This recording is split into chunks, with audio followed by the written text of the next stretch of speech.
একটি লম্ববৃত্তাকার চোঙাকৃতির ট্যাঙ্ক জলপূর্ণ আছে। যদি 6 সেমি দৈর্ঘ্যের ব্যাসের একটি পাইপ দিয়ে মিনিটে 225 মিটার বেগে জল বের হয়, তাহলে 36 মিনিটে ট্যাঙ্কটির সমস্ত জল বেরিয়ে যায়। ট্যাঙ্কটির ব্যাসের দৈর্ঘ্য নির্ণয় করো। দেখো, এই পরিমিতির অঙ্ক করতে গেলে প্রথমেই যেটা দরকার সেটা হচ্ছে আমাদেরকে একই এককে পরিণত করতে হবে। তাহলে এই অঙ্কের ক্ষেত্রে মিটার এবং সেন্টিমিটার দুটোই আছে, যে কোনো একটা এককে আমাদেরকে নিয়ে আসতে হবে। তাহলে প্রথমেই লিখো কি, ট্যাঙ্কের ব্যাসের দৈর্ঘ্য। লিখো ট্যাঙ্কের ব্যাসের দৈর্ঘ্য। ধরি ট্যাঙ্কের ব্যাসের দৈর্ঘ্য সমান 2r মিটার। তারপর দেখো কি বলেছে, ট্যাঙ্কের উচ্চতা দেওয়া আছে কত, উচ্চতা সমান হচ্ছে 9 মিটার। এরপর দেখো পাইপের একটা ব্যাসার্ধ দেওয়া আছে, পাইপের ব্যাস দেওয়া আছে, তোমাকে ব্যাসার্ধ বের করতে হবে। তাহলে আমরা কি লিখবো, পাইপটির ব্যাস সমান কত লিখবো, পাইপটির ব্যাস সমান হচ্ছে 6 সেমি। অর্থাৎ এটাকে আমরা কি করব, মিটারে নিয়ে আসবো। 6 সেমিকে মিটার করতে গেলে কি করতে হবে, 6/100 মিটার। এরপর দেখো, এরপর আমরা ব্যাসার্ধ বের করব। ব্যাসার্ধ সমান কি লিখবো, ব্যাসার্ধ সমান লিখবো 6/2 × 100, অর্থাৎ 2 × 3 = 6, কত হচ্ছে 3/100 মিটার। এরপর দেখো 36 মিনিটে নির্গত জলের পরিমাণ বের করতে হবে। 36 মিনিটে নির্গত জলের পরিমাণ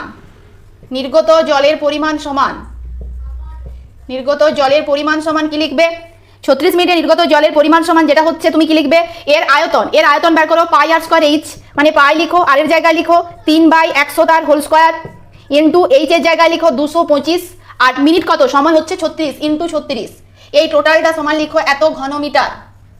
আয়তন সবসময় ঘন এককে প্রকাশ করতে হয়, ঘন মিটার। এরপর আমরা এই যে আমরা কি করেছি, ট্যাঙ্কের ব্যাসের দৈর্ঘ্য উচ্চতা, এরপর ট্যাঙ্কের একটা আয়তন ছিল, সেই আয়তনের সাথে এই আয়তনটা ইকুয়াল করব। আমরা কি করব, দেখো আমরা শর্তে লিখব πr²h, অর্থাৎ পাই আর এর জায়গায় কত লিখবে, আর এর জায়গায় লিখো আর হোল স্কয়ার, ইন্টু h মানে হচ্ছে 9। এরপর এটা লিখো পাই ইন্টু, এটা হচ্ছে 9/100, এখানে ইন্টু 100 আরেকটা লিখে নাও, ইন্টু 225 × 36। এরপর আমাদের কি হবে, এরপর দেখো পাই কেটে দিচ্ছি, পাই কেটে গেল, 9 কেটে যাচ্ছে, আর সমান কত হচ্ছে, এখানে কত কাটবো, 25, 9 হচ্ছে 225, 25 400, তারপর দেখো 4 9 36, তাহলে আর সমান হচ্ছে কত, 81/100, আর স্কয়ার হচ্ছে 81/100, আর স্কয়ার সমান হচ্ছে 81/100। তাহলে এটা আর সমান কত হবে, 9/10, আর সমান হবে 9/10। এরা কি বলেছে, এরা বলেছে ব্যাসের দৈর্ঘ্য চেয়েছে।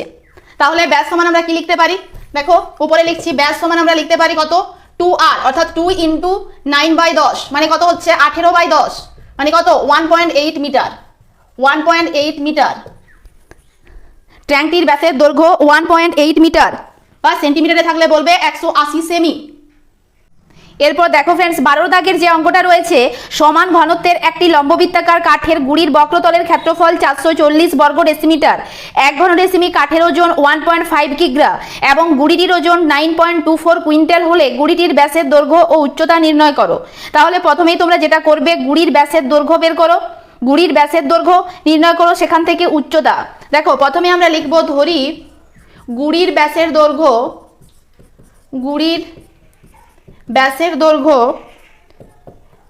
দৈর্ঘ্য সমান 2r, ব্যাসের দৈর্ঘ্য সমান 2r ডেসিমিটার। এরপর আমরা কি লিখবো, এরপর আমরা উচ্চতা বের করব, উচ্চতা সমান h ডেসিমিটার। এরপর আমাদেরকে কি বলেছে, বক্রতলের ক্ষেত্রফল বের করো, বক্রতলের ক্ষেত্রফল সমান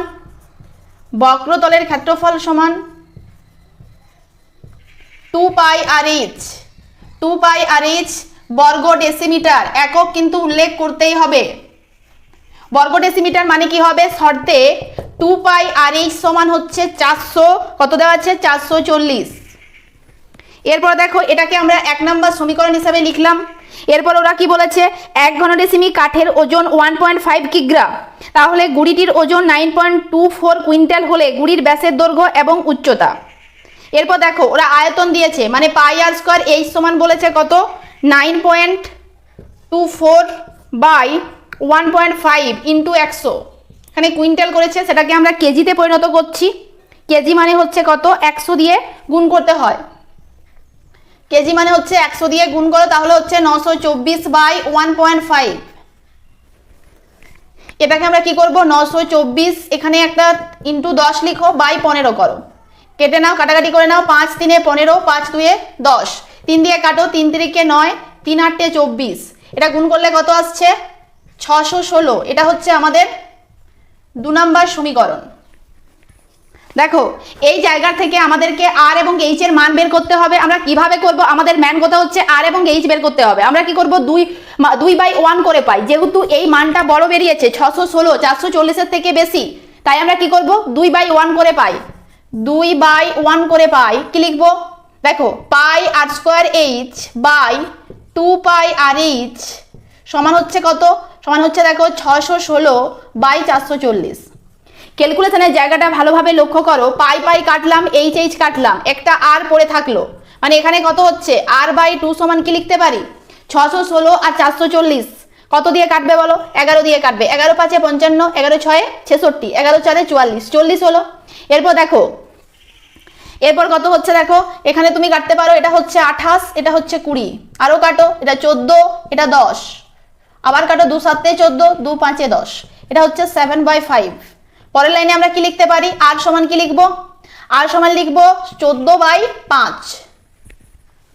14/5 মানে কত হচ্ছে 2.8 ডেসিমিটার, 2.8 ডেসিমিটার। এরপর দেখো এরা কি বলেছে, এরা বলেছে ব্যাস এবং উচ্চতা। আমাদের কি বেরোলো? ব্যাসার্ধ বেরোলো। এখান থেকে ব্যাস বের করানোর কি নিয়ম? তুমি 2 দিয়ে জাস্ট ইনটু করবে, তাহলে তুমি ব্যাস পেয়ে যাবে। তাহলে ব্যাস সমান আমরা কি লিখতে পারি? ব্যাস সমান লিখতে পারি 2.8 ইন্টু 2 অর্থাৎ 5.6 ডেসিমিটার, 5.6 ডেসিমিটার।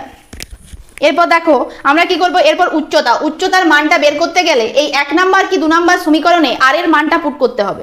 দেখো কি করছি আমরা, দেখো 2 পাই আর এই সমান হচ্ছে 440, বা দাও 2 ইন্টু 22/7 ইন্টু আর এর জায়গায় কত লিখবে 2.8 ইন্টু 8 সমান হচ্ছে 440।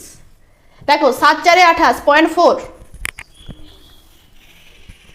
এই জায়গায় আমরা কি করব, h সমান কত লিখবো 440 বাই এটা কত হচ্ছে 44 ইন্টু 0.4, এটা কেটে দাও 10, মানে এটা কত হচ্ছে 10 আর এই 0.4 এর জন্য আরেকটা শূন্য উপরে যাবে বাই 4, এটা কত হচ্ছে 25 ডেসিমিটার।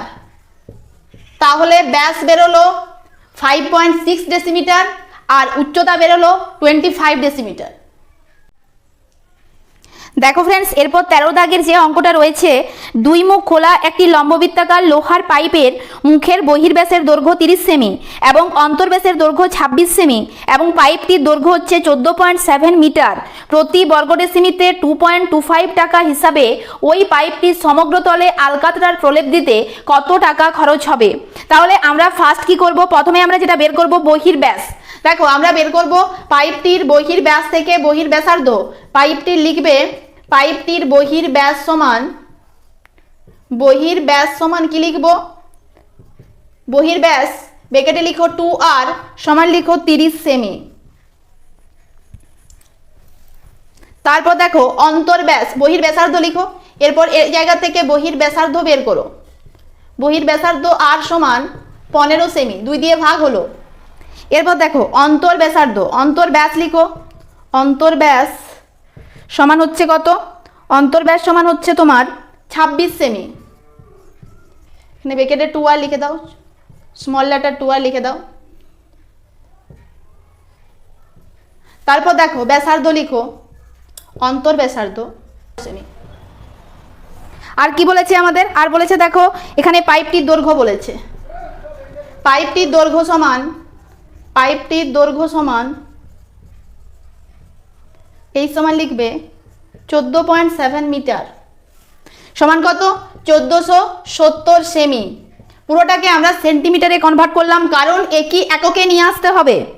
এরপর দেখো সমগ্র তলের ক্ষেত্রফল, পাইপটির সমগ্র তলের ক্ষেত্রফল, পাইপটির সমগ্র তলের ক্ষেত্রফল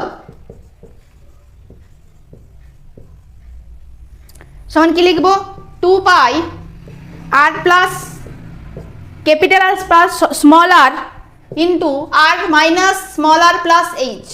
মানগুলো জাস্ট পুট করো, 2 ইন্টু 22/7 ক্যাপিটাল আর মানে কত 15, স্মল আর মানে কত 13, আবার দেখো ক্যাপিটাল আর মানে 15, স্মল আর মানে 13, এইচ এর জায়গায় 1470। টোটাল ক্যালকুলেশনটা করো, 2 ইন্টু 22/7 ইন্টু এটা হচ্ছে 28, এই ক্যালকুলেশনটা করলে আসবে তোমার 1472। এরপর দেখো, এরপর আমরা কি করব, এই জায়গার থেকে এটা আছে আমাদের বর্গ সেমি, এই টোটাল মানটা 7 4 28, এটা আসছে কত 2590 72 বর্গ সেমি, বর্গ সেমি। এরপর এটাকে বলেছে যে 2.25 টাকা হিসাবে প্রলেপ দিতে, তাহলে এটাকে আমাদেরকে ডেসিমিটারে বের করতে হবে। তাহলে তুমি কি করবে 2590.72 বর্গ ডেসিমিটার। তারপর কি বলেছে, প্রতি বর্গ ডেসিমিটারে 2.25 টাকা হিসাবে ওই পাইপটির সমগ্র তলে আলকাতরার প্রলেপ দিতে কত খরচ হবে। তাহলে আমরা কি লিখবো, অতএব খরচ হবে সমান, অতএব খরচ হবে সমান কত লিখবো 2590.72 ইন্টু ইন্টু কত বলা আছে 2.25,